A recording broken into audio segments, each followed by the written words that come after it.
Good evening TET and DSC aspirants. TET అయిపోయింది కదండి already. నాకు టెట్ అని వచ్చేస్తుంది. సోషల్కి ప్రిపేర్ అయ్యే డిఎస్సి ఆస్పిరెంట్స్ అందరూ చూడండి. ఇదిగోండి సిలబస్ పేపరు. మెయిన్ టాపిక్ మనకి జీకే పరంగా చాలా ఇంపార్టెంట్ టాపిక్. మొన్న షార్ట్లో మీకు చెప్పాను, కాన్స్టిట్యూషన్ అంటే రాజ్యాంగం గురించి నేను వీడియో అయితే కంప్లీట్ వీడియో చేస్తానన్నాను. మీకు ఎలా అయితే పాటించానో ఈరోజైతే నోట్స్ మీకు కంప్లీట్ చేసి చూపిస్తున్నాను చూడండి. మనకి టాపిక్ ఉంది రాజ్యాంగం, అర్థం, నిర్వచనాలు, లక్షణాలు, వర్గీకరణ. చాలా ఇంపార్టెంటు. జీకేలో కూడా మనకి ఈ టాపిక్ మీద మనకి బిట్ అయితే వస్తుంది. Meaning, definitions, features and classification. ఓకేనా ఫ్రెండ్స్? ఇక్కడ చూడండి, ఇది సెకండ్ ఇయర్ బుక్ మంది, ఏపీ రిలీజ్ చేసిన బుక్, అకాడమీ బుక్. ఫస్ట్ లెసనే రాజ్యాంగం వచ్చేసి రాజ్యాంగం. నేనైతే మీకు టెక్స్ట్ బుక్ చూపించి ఒక్కొక్క బిట్టు ఇలా చూపించడం అంటే మీకు రాయటం కష్టం అవుతుంది. కాబట్టి మాకు నోట్స్ కావాలని చాలామంది, అంటే నేను షార్ట్లో చెప్పాను లైక్ చేస్తే నేను ఇస్తానని.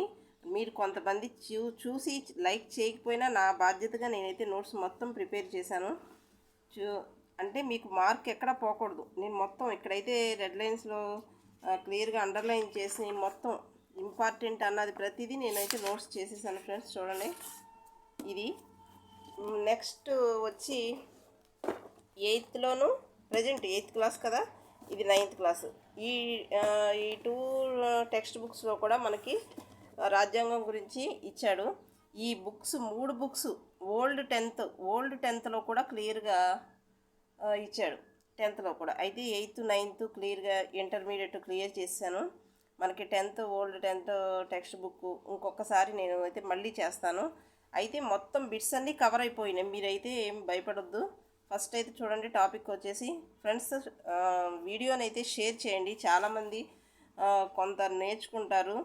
చూసి ఒక లైక్ చేయండి. లైక్ చేస్తే నాకు ఎంకరేజ్గా ఉంటుంది. సబ్స్క్రైబ్ చేసుకోండి. మీకైతే నేను ప్రతిదీ ఎక్స్ప్లెయిన్ చేస్తాను, నోట్స్ ఇస్తున్నాను, అది గుర్తుంచుకోండి. నేనైతే మార్నింగ్ నుంచి చాలా కష్టపడి చాలా పేజెస్ వచ్చినాయి. మీకు ఇంపార్టెంట్ అన్నది మేము మర్చిపోతున్నాము అనుకున్న బిట్ అయితే మీరు నోట్ చేసుకోవడానికి ట్రై చేయండి. ఓకేనా? మాకు నోట్కి చదివితే వచ్చేస్తుంది అన్నది ఒక 2-3 టైమ్స్ చదివేసేయండి. ఓకే? టాపిక్ని అయితే వదలొద్దు. మార్కు వస్తుంది, రాకుండా అయితే ఉండదు. ఇది నా గ్యారంటీ. ఓకేనా? టాపిక్ చూడండి, భారత రాజ్యాంగం. భారత జాతీయ కాంగ్రెస్ రాజ్యాంగ సభ చేయాలని కోరింది 1934. ఓకేనా? మోతీలాల్ నెహ్రూ మరొక 8 మంది కాంగ్రెస్ నాయకులు మొదటి రాజ్యాంగాన్ని రూపొందించింది ఏ సంవత్సరంలో? మొదటి రాజ్యాంగాన్ని రూపొందించాలని అనుకుంది అంటే ఎవరు? జవహర్లాల్ నెహ్రూ కాదు, మోతీలాల్ నెహ్రూ. ఇంకొంత 8 మంది కాంగ్రెస్ నాయకులు రాజ్యాంగాన్ని రూపొందించాలనుకుంది 1928 సంవత్సరంలో. భారత రాజ్యాంగం ఎలా ఉండాలని ఒక తీర్మానాన్ని చేసింది. ఎక్కడ చేసింది? ఏ సంవత్సరంలో చేసింది? ఏ సంవత్సరంలో చేసిందంటే 1931లో కరాచీలో చేసింది. 1931 కరాచీలో. భారత ప్రభుత్వ చట్టం 1935 నుంచి భారత రాజ్యాంగం ఏమి గ్రహించింది? సంస్థాగత వివరాలు, విధానాలను స్వీకరించింది. ఓకే? 1935 నుంచి భారత రాజ్యాంగం ఏం గ్రహించిందంటే ఈ చట్టం ద్వారా ఎక్కువ శాతం భారత రాజ్యాంగంలో 1935 చట్టం నుంచి ఎక్కువ చేసింది. ఇది గుర్తుపెట్టుకోండి. ఏ చట్టం ద్వారా ఎక్కువ విషయాలు గ్రహించిందంటే భారత ప్రభుత్వ చట్టం 1935. మెయిన్గా ఏంటంటే సంస్థాగత వివరాలు, విధానాలను స్వీకరించింది. రాజ్యాంగ పరిషత్తుకి ఎన్నికలు ఎప్పుడు జరిగినాయి? రిపీటెడ్గా ఎప్పుడు, అందుకని రిపీటెడ్ బిట్ అని పెట్టాను. 1946 జూలైలో జరిగినాయి. ఏ సంవత్సరంలో జరిగినాయి అంటే 1946 జూలై. అంటే స్వతంత్రానికి ఒక సంవత్సరం ముందన్నమాట. రాజ్యాంగ పరిషత్ మొదటి సభా సమావేశం ఎప్పుడు జరిగింది? 1946 డిసెంబర్. కరెక్ట్గా చెప్పాలంటే 8th. ఓకే. దేశం విడిపోయిన తర్వాత భారత రాజ్యాంగ సభ పాకిస్తాన్ రాజ్యాంగ సభగా విడిపోయిన తర్వాత రాజ్యాంగ రచనలో పాల్గొన్న రాజ్యాంగ పరిషత్తులోని సభ్యులు ఎంతమంది? ఇక్కడ 299 మంది అని ఇచ్చారు. 8th క్లాస్లో అయితే 300 మంది అని ఇచ్చారు. మనకి 299 అకాడమీ నుంచి ఇచ్చాడు, 8th క్లాస్లో 300 మందిని ఇచ్చాడు. కాబట్టి మనకి ఇది పెట్టినా కరెక్ట్ అవుద్ది. ఇంత కాంట్రవర్సీగా మరీ ఇంత దగ్గరగా అడగరు. 299, 300, 301, 302 అలా అడగరు. కాబట్టి మనం గుర్తుపెట్టుకోవచ్చు. ఎందుకంటే ఇలా ఇస్తే మాత్రం ఇది కరెక్ట్ అవుతుంది, ఇది కరెక్ట్, ఎందుకంటే రెండు అకాడమీ బుక్స్ నుంచే కాబట్టి. ఓకే. భారత రాజ్యాంగ సభ రాజ్యాంగాన్ని ఆమోదించిన సంవత్సరం మనకు అందరికీ తెలిసిందే 1949 నవంబర్ 26. అందుకే ఈ 26ని 1950 జనవరి 26న మన ఆమోదించిన తర్వాత అమలుపరిచారు కాబట్టి గణతంత్ర దినోత్సవం జరుపుకుంటున్నాం ఈ సంవత్సరం. 26ని మాత్రం జనవరి 26 గుర్తుపెట్టుకుని గణతంత్ర దినోత్సవం. రాజ్యాంగ సభ ముసాయిదా కమిటీ చైర్మన్ తెలిసిందే. రాజ్యాంగ సభ రచనా సంఘానికి అధ్యక్షుడు. ముసాయిదా కమిటీ అంటే రచనా సంఘం. డాక్టర్ బిఆర్ అంబేద్కర్ గారు. రాజ్యాంగ సభ సభ్యులు 3 సంవత్సరాల నిడివిలో 114 రోజుల పాటు చర్చించారు ఇక్కడ. అంటే సభ్యులు 3 సంవత్సరాల నిడివిలో అంటే 3 సంవత్సరాల లోపు 114 రోజుల పాటు చర్చించారు. వీటిని రాజ్యాంగ సభ చర్చలు అంటారు. నెక్స్ట్, ఈ చర్చల యొక్క సంపుటాలు ఎన్ని అంటే 12 సంపుటాలు. అంటే వాళ్ళు ఏంటి లోటుపాట్లు, ఏంటి విధానాలని నోట్ చేసుకుంటాం అనమాట సంపుటాలంటే. నేను ఎన్ని సంపుటాలంటే 12 సంపుటాలు. యంగ్ ఇండియా, ఇది గాంధీజీ యొక్క రచన. ఇది పత్రిక అనమాట. ఈ పత్రికలో 1931లో ఆయన ఏం రాశారంటే, రాజ్యాంగం అనేది ఏ లక్ష్యాన్ని సాధించాలని తాను ఆశిస్తున్నాడో అనే విషయాన్ని ప్రస్తావించారు. టెక్స్ట్ బుక్లో ఇలా ఉందని, బాగుందని ఈజీగా నేను కూడా వేశాను. చూడండి, నచ్చితే ఒక లైక్ చేయండి. ఓకే, ఇక్కడ చూడండి ఆయన స్టేట్మెంటు. భారతదేశాన్ని బానిసత్వం నుండి కొంతమంది వ్యక్తుల ఆధిపత్యం నుండి విముక్తిని కలిగించేదిగా రాజ్యాంగం ఉండేలా శ్రమిస్తాను అని అన్నారనమాట గాంధీ గారు. నెక్స్ట్, పురుషులకు ఉండే అన్ని హక్కులు స్త్రీలకు కూడా ఉంటాయి. ఇది చెప్పింది కూడా గాంధీజీని. నెక్స్ట్, అస్పృశ్యతను, మత్తు పానీయాలు, మత్తు పదార్థాలకు చోటు ఉండదు. అస్పృశ్యతకి, మత్తు పానీయాలకి, మత్తు పదార్థాలకి చోటు ఉండదు అని చెప్పింది గాంధీజీ. రాజ్యాంగ నిర్మాణంలో ప్రముఖ పాత్ర పోషించిన డాక్టర్ బిఆర్ అంబేద్కర్ అసమానతలను నిర్మూలించే విషయంలో ఆయన ఆలోచనలను ఎవరిని విమర్శించారంటే గాంధీజీనే విమర్శించారు. కొన్ని సందర్భాల్లో గాంధీజీకిను డాక్టర్ అంబేద్కర్ గారికి కొన్ని ఆలోచనల్లో విభేదాలు వచ్చినాయి. ఓకే, చాలా చోట్ల విభేదించారంట. గాంధీజీని ఎవరు విభేదించారంటే అంబేద్కర్ గారు విభేదించారు. నెక్స్ట్, రాజకీయాల్లో ఒక మనిషికి ఒక ఓటు, ప్రతి ఓటుకి ఒకే విలువ, ఈ సూత్రాన్ని గుర్తిస్తాం అని చెప్పింది అంబేద్కర్. రాజకీయాల్లో ఒక మనిషికి ఒక ఓటు, ప్రతి ఓటుకి ఒకే విలువ సూత్రాన్ని గుర్తిస్తాం అని చెప్పింది అంబేద్కర్. అసమానతలను ఎక్కువ కాలం కొనసాగిస్తే మన రాజకీయ ప్రజాస్వామ్యమే ప్రమాదంలో పడిపోతుంది అని చెప్పింది అంబేద్కర్. అసమానతలు అంటే ఎక్కువ కనపడకూడదని. నెక్స్ట్, అనేక సంవత్సరాల క్రితమే గమ్యం కోసం మనం కలగనం. ఇప్పుడు మనం ఆ సంకల్పాన్ని పునరాలోచించుకోవాల్సిన సమయం ఆసన్నమైంది అని చెప్పింది జేఎల్ నెహ్రూ. ఇక్కడ అప్పుడెప్పుడో కొన్ని సంవత్సరాల క్రితం చెప్పారు. ఇప్పుడు మనకి ఇది వర్తిస్తుంది. చూడండి, మనం గమ్యం కోసం పోరాడుతున్నాం. ఆ సంకల్పాన్ని మనం ఇప్పుడు ఆలోచించుకోవాల్సిన సమయం వచ్చింది. మన డిఎస్సి వాళ్ళకి ఇది చాలా ఆలోచింపచేసే ప్రశ్న. చాలామంది కూర్చుంటున్నారు. దయచేసి కూర్చోవద్దు. జనవరి కూడా వచ్చేసింది, అది కూడా అయిపోతుంది. మనం కాలంతో పాటు పరిగెట్టపోతే మనం అనుకున్న లక్ష్యాన్ని సాధించలేము. సో ప్లీజ్ ఫ్రెండ్స్, చదవండి, గట్టిగా సంకల్పించుకోండి. మాకు జాబ్ వస్తుంది, ఇంకా ఇప్పుడు రాకపోతే మనకి మరలా వచ్చే అవకాశం లేదు. సో ఇది ఎప్పుడు నోటిఫికేషన్ పడుతుందో ఎవరికీ తెలియదు. ఫిబ్రవరిలో అంటున్నారు, 15న పండగ తర్వాత అంటున్నారు. రకరకాలుగా వస్తున్నాయి వార్తలు. అవేమీ మీరు పట్టించుకోకుండా, కానీ మనకు ఖచ్చితంగా డిఎస్సి వస్తుందని మాత్రం చెప్పగలను. ఫ్రెండ్స్, కూర్చోకుండా రాసుకుని చదవండి. నెక్స్ట్, ఇక్కడ చిన్న నోట్ అని చెప్పాను చూడండి. ఇది ఇలాంటి ఈ మాటలు స్టేట్మెంట్ ఇచ్చింది ఎప్పుడంటే 1947 ఆగస్టు 15న రాజ్యాంగ సభను ఉద్దేశించి అర్ధరాత్రి, అంటే మనకు స్వాతంత్రం వచ్చిన అర్ధరాత్రి, జవహర్లాల్ నెహ్రూ గారి తమ ప్రసంగంలోనూ వ్యాఖ్యాలన్నమాట. ప్రతి కన్ను నుండి జాలువరే ప్రతి కన్నీటి బొట్టును తుడవటం మా తరం గొప్ప వ్యక్తి యొక్క ఆశయం. ఇది కూడా ఇచ్చింది నెహ్రూ. ఏ దేశం యొక్క ప్రేరణతో సమకాలీన ప్రపంచ దేశాలు తమ రాజ్యాంగాలను పీఠికతో ప్రారంభించాలని నిశ్చయించాయి. పీఠికతో ప్రారంభించాలని అనుకున్నది ఏంటంటే విషయ సూచిక అంటారు కదా, పీఠికకు ఇంకో పేరు. అమెరికన్ రాజ్యాంగం నుంచి స్వీకరించారన్నమాట. రాజ్యాంగానికి కాలానుగుణంగా మార్పులను పొందుపరచడానికి నిబంధనలను చేర్చారు. రాజ్యాంగానికి చేసే ఈ మార్పులనే రాజ్యాంగ సవరణలు అంటారు. కాలానుగుణంగా చాలా మార్పులు జరుగుతూ ఉంటాయి. కాబట్టి మార్పులు చేస్తూ ఉంటారు. ఇప్పటికీ చాలా అయితే సవరణలు జరిగాయి. వీటిని ఏమంటారంటే రాజ్యాంగ సవరణలు అంటారు. గమ్యం కోసం కలగన్నాము అన్నది జవహర్లాల్ నెహ్రూజీ. ఒక దేశం రాజ్యాంగం అనేది ఆ దేశంలోని కలిసి జీవించే ప్రజలందరూ అంగీకరించి రాసుకున్న నియమాల కూర్పు. రాజ్యాంగం అంటే ఏం లేదు, ఆ దేశంలో జీవించే ప్రజలందరూ అంగీకరించి రాసుకున్నదనమాట. రాజ్యాంగం యొక్క విధులు ఏంటంటే విశ్వాసాన్ని, సమన్వయ స్థాయిని కల్పిస్తుంది. ఏ నిర్ణయాన్ని ఎవరు తీసుకునే అధికారం ఉందో నిర్దేశిస్తుంది. ప్రభుత్వ అధికారాలపై పరిమితులు విధిస్తుంది. పౌరుల హక్కులు మనకు తెలియజేస్తుంది. ఉత్తమ సమాజాన్ని సృష్టించడం గురించి ప్రజల ఆకాంక్షలను వ్యక్తపరుస్తుంది. చాలా బిట్స్ ఉన్నాయి, అందుకనే కొంచెం స్పీడప్ అవుతున్నాను ఫ్రెండ్స్. మీకైతే ఫోకస్ చేస్తున్నాను కదా, నోట్ చేసుకోండి. ఇక్కడ చూడండి, భారత రాజ్యాంగం యొక్క విశిష్ట లక్షణాలు. సమాఖ్యవాదం అంటే ఒకటి కంటే ఎక్కువ స్థాయిలో ప్రభుత్వం ఏర్పడదు. కేంద్ర స్థాయిలో ఉంటుంది, రాష్ట్ర స్థాయిలో ఉంటాయి. రాష్ట్ర స్థాయిలో మళ్ళీ 3 రకాల ప్రభుత్వాలు ఏర్పాటు చేస్తుంది. జిల్లా స్థాయిలో, మండల స్థాయిలో అలా అన్నమాట. సమాఖ్యవాదం అంటే అది. నెక్స్ట్ పార్లమెంటరీ తరహా ప్రభుత్వం అంటే వివిధ స్థాయిల్లో ప్రభుత్వాల్లో ప్రజలచే ఎన్నుకోబడిన ప్రతినిధులు ఉంటారు. వాళ్ళకి సార్వత్రిక వయోజన ఓటు హక్కు ఉంటుంది. 18 సంవత్సరాలు నిండిన ప్రతి ఒక్కరు ఓటు హక్కుని కల్పిస్తారనమాట.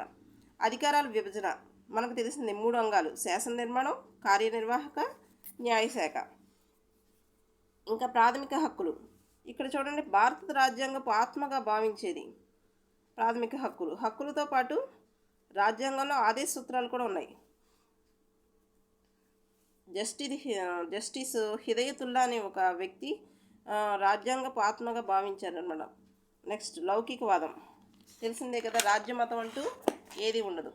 షెడ్యూల్ కులాల అంటే ఎస్సీస్, వారికి సివిల్ సర్వీస్ ద్వారా ఎంపికై ప్రభుత్వంలో భాగస్వాములు కావాలని కోరింది ఎవరంటే బిఆర్ అంబేద్కర్. ఇక్కడ నుంచి ఇంటర్ సిలబస్ అంటే మనకి కొత్త బిట్స్ వస్తాయి, చూడండి, గమనించండి. సంఘాన్ని పాలించే రాజకీయ సంస్థనే రాజ్యాంగం అంటారు. సంఘాన్ని పాలించే రాజకీయ సంస్థనే రాజ్యాంగం అంటారు. లిఖిత పూర్వక రాజ్యాంగం ఇండియా. అలిఖిత రాజ్యాంగానికి ఉదాహరణ బ్రిటన్. ప్రభుత్వ నిర్మితిని నిర్దేశించేది రాజ్యాంగం. భారత రాజ్యాంగంలో 8వ ప్రకటన రాజ్యాంగం ఔన్నత్యాన్ని ఏర్పరిచింది. 13వ ప్రకటన. నెక్స్ట్ భారత రాజ్యాంగం 3వ భాగం 4A రాజ్యం పౌరుల మధ్య పరస్పర సంబంధాన్ని సూచిస్తాయి. వర్తమాన ప్రభుత్వాలకు అవసరమైన ఆదేశాల ప్రస్తావన భారత రాజ్యాంగంలో 4వ భాగంలో ఉంది. రాజ్యాంగ పరిషత్ మొత్తం సభ్యుల సంఖ్య 385. అందులో బ్రిటిష్ ఇండియా పాలిత రాష్ట్రాలు 292 స్థానాలుంటే స్వదేశీ సంస్థానాలు 93 స్థానాలు. టోటల్గా కూడుకుంటే మనకి 385 స్థానాలు వచ్చినాయి. చూడండి, కౌంట్ చేసుకోండి. నెక్స్ట్ రాజ్యాంగ పరిషత్ మొదటి సమావేశం డిసెంబర్ 8 అన్నాను, సారీ, డిసెంబర్ 9, 1946. డిసెంబర్ 9. దానికి టెంపరీగా ఒక ఆయన్ని నియమించారన్నమాట అధ్యక్షుడిగా. ఎవరంటే సచ్చిదానంద సిన్హా. అంటే ఎలా తీసుకున్నారంటే అందరిలో వృద్ధుడు అనమాట, పెద్ద వయసు ఉన్న అతని వ్యక్తి సచ్చిదానంద సిన్హా. భారత రాజ్యాంగ రచనకి పట్టిన సమయం ఎంతంటే 2 సంవత్సరాల 11 నెలల 18 రోజులు. ఇంటర్లో 17 రోజులు అన్నారు. చూడండి.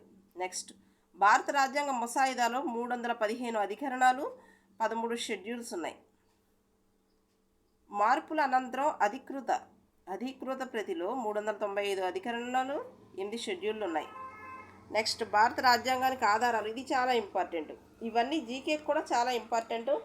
కంటెంట్ వరకు మాత్రమే కాదు, జీకేకి కూడా సంబంధించింది. కాబట్టి మార్క్స్ రావడానికి 2-3 మార్క్స్ గ్యారంటీగా వస్తాయి ఈ టాపిక్ నుంచి. లైక్ చేయండి, షేర్ చేయండి, ఫ్రెండ్స్కి షేర్ చేయండి. భారత రాజ్యాంగానికి ప్రధాన ఆధారం బ్రిటన్ రాజ్యాంగం. అంటే మనల్ని కొన్ని సంవత్సరాలు పాలించి వాళ్ళ ద్వారా ఎక్కువ నేర్చుకున్నారనమాట మన ఇండియన్స్. పార్లమెంటరీ తరహా ప్రభుత్వం, సమన్యాయ పాలన, శాసన నిర్మాణ ప్రక్రియ, మంత్రివర్గ ప్రభుత్వం, ఒకే పౌరసత్వం. ఇవన్నీ ఎక్కడ తీసుకున్నారంటే బ్రిటన్ రాజ్యాంగం నుంచి తీసుకున్నారు. నెక్స్ట్ రిపబ్లికన్ ప్రభుత్వం, ప్రాథమిక హక్కులు, స్వతంత్ర న్యాయశాఖ. ఇది అమెరికా రాజ్యాంగం నుంచి తీసుకున్నారు. ఆదేశ నియమాలు ఐర్లాండ్ రాజ్యాంగం నుంచి తీసుకున్నారు. స్వేచ్ఛ, సమానత్వం, సౌభ్రాతృత్వం ఈ పదాలు అంటే ఇది ఫ్రెంచ్ రాజ్యాంగం నుంచి. పాక్షిక సమాఖ్య తరహా ప్రభుత్వం, అవశిష్టాధికారాలు జర్మనీ వైమర్ రాజ్యాంగం నుంచి తీసుకున్నారు. రాజ్యాంగ సవరణ వచ్చేసి మనకి దక్షిణాఫ్రికా రాజ్యాంగం నుంచి, అదైతే ఎక్కడ చేయలేదు, కానీ సవరణను తీసుకున్నదేమో దక్షిణాఫ్రికా నుంచి. ఎక్కువ అంశాలని భారత ప్రభుత్వ చట్టం 1935 ఆధారంగా నిలిచింది. మనం ముందే చెప్పుకున్నాం కదా. నెక్స్ట్, ప్రవేశిక అనేది భారత రాజ్యాంగ విశిష్ట లక్షణంగా వర్ణించవచ్చు. ప్రవేశిక అనేది విశిష్ట లక్షణంగా వర్ణించవచ్చు.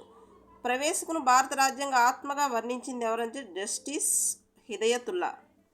నెక్స్ట్, భారత రాజ్యాంగ ప్రవేశికకు సంబంధించి ఉద్దేశాల తీర్మానాన్ని ప్రతిపాదించింది జవహర్లాల్ నెహ్రూ. 1976లో రాజ్యాంగం 42వ సవరణ ద్వారా సామ్యవాద, లౌకిక అనే పదాలను చేర్చారు. గుర్తుపెట్టుకోండి, సామ్యవాద, లౌకిక అనే పదాలు ఏ సవరణ? 42. ఏ సంవత్సరం? 1976. మీకు ఈజీగా గుర్తుపెట్టుకుంటూ 4 to 6, 4 + 2 6 కదా, అలా గుర్తుపెట్టుకోండి. 44వ సవరణ అంటే ఆస్తి హక్కు.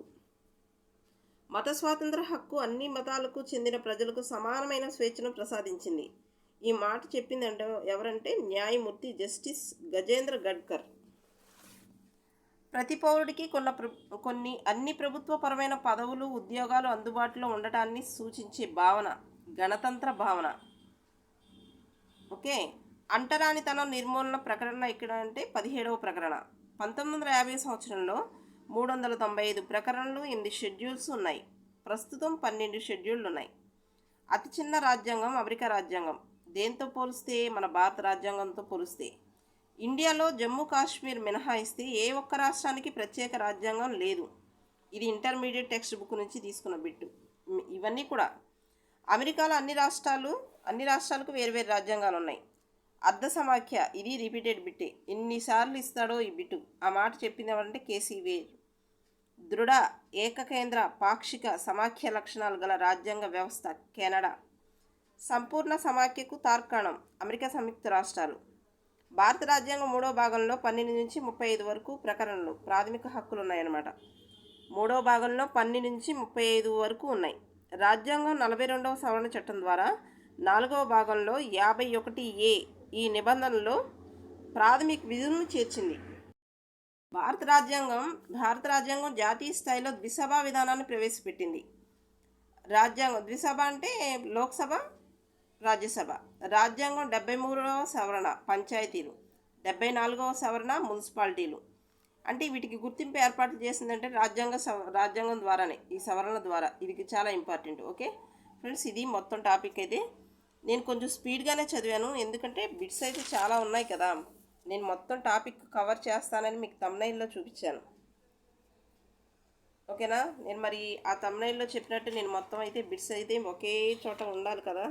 కాబట్టి నేనైతే కష్టపడి చాలా మార్నింగ్ నుంచి మొత్తం బుక్స్ ముందు పెట్టుకుని ఇవన్నీ ప్రిపేర్ చేశాను. ఓకేనా? చిన్న లైక్ ఇస్తే నాకు చాలా హ్యాపీగా ఉంటుంది. ఈరోజైతే నేను ఒక 100 లైక్స్ అన్నా 100-200 లైక్స్ కోసం ఎదురు చూస్తున్నాను. షేర్ చేయండి, సబ్స్క్రైబ్ చేసుకోండి. నెక్స్ట్ మంచి టాపిక్తో ఇంకో వీడియోతో మీ ముందు ఉంటాను.